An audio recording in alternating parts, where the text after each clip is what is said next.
All right, welcome back. Well, we have a pretty good reason to visit the Eugene area on this Wine Wednesday. A little further south in the Willamette Valley is a winery that produces world-class award-winning wines. Iris Vineyards, located in Cottage Grove, just south of Eugene. They've got all kinds of fun stuff happening. So joining us on the couch to tell us more about their high-quality wines and their new Springfield wine bar is winemaker Aaron Lieberman. Aaron, good morning. Good morning. Thanks for having me. Glad you're here. So let's talk about Iris Vineyards. Tell us about some of the wines that you produce.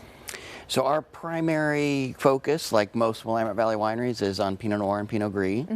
We also produce some Chardonnay, and we have a fairly, I guess, new sparkling wine program that we started in 2015, and that's been growing slowly for us, and we're excited about that as well. That's great. I feel like the sparkling wine side of, Pinot Noirs have always been a part of the Willamette Valley, but sparkling I feel like has been a real up-and-comer in the last few years. It has been, for sure.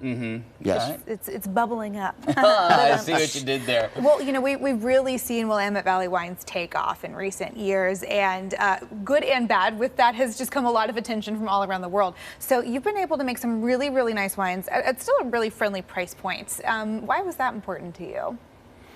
So I think that we were talking a little bit about sparkling wine, and for example, the most well-known sparkling wine in the world, champagne, has become more and more expensive over the years, and that's also true with the other most important Pinot Noir producing region in the world, which is Burgundy. So I think that in the Willamette Valley, there is a focus on making our wines accessible to people from a price point. Well, and I feel like you've done that with your wine bar in Springfield, because we were talking about the wineries out in Cottage Grove, which is a beautiful area. But of course, the Eugene Springfield area, just, you know, bigger population. You're right there on Main Street in Springfield with your wine bar.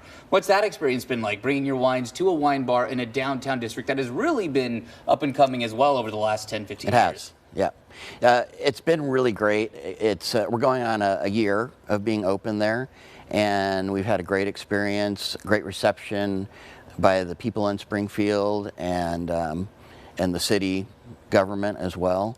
And we continue to be excited about the wine bar and the things that we can do there and offer to our customers and our club members. Yeah, well, I perk up anytime I hear wine bar, but I also was really intrigued to hear about wine cocktails. It's not just wines by the glass you're doing there. Tell us about these cocktails. Yeah, it's a really interesting idea that our GM actually had about you know, something different and unique to do at our wine bar.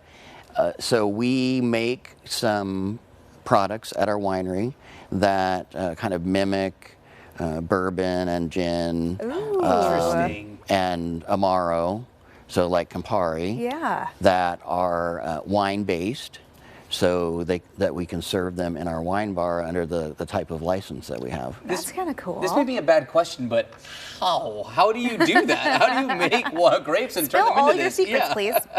Unless it's trademarked, you know, we don't need to spill everything.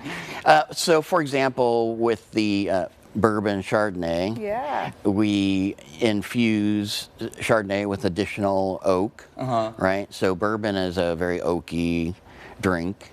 Typically a heavy toast American oak, and so we use that oak in the Chardonnay to bring that up, and then we add some color to it, caramel. Oh, that's super cool. Yeah. So, and kind of like a session cocktail kind of vibe, right? A little lower ABV than bourbon, Absolutely. I would guess. Yeah. So perfect for That's summer. really neat. That's such a cool idea. Well, neat. Really cool to see the success, not only in Cottage Grove, but in Springfield. Again, that area is just, if you haven't been to Springfield in recent years, maybe you went 15, 20 years ago, go again. It's a very different look now in Springfield than it was. I think a little staycation is in order. Yeah. Aaron, great to talk to you. Thanks for driving all the way up and joining us here on AM Extra. Yeah, thank you for having me. Yeah, glad you were here.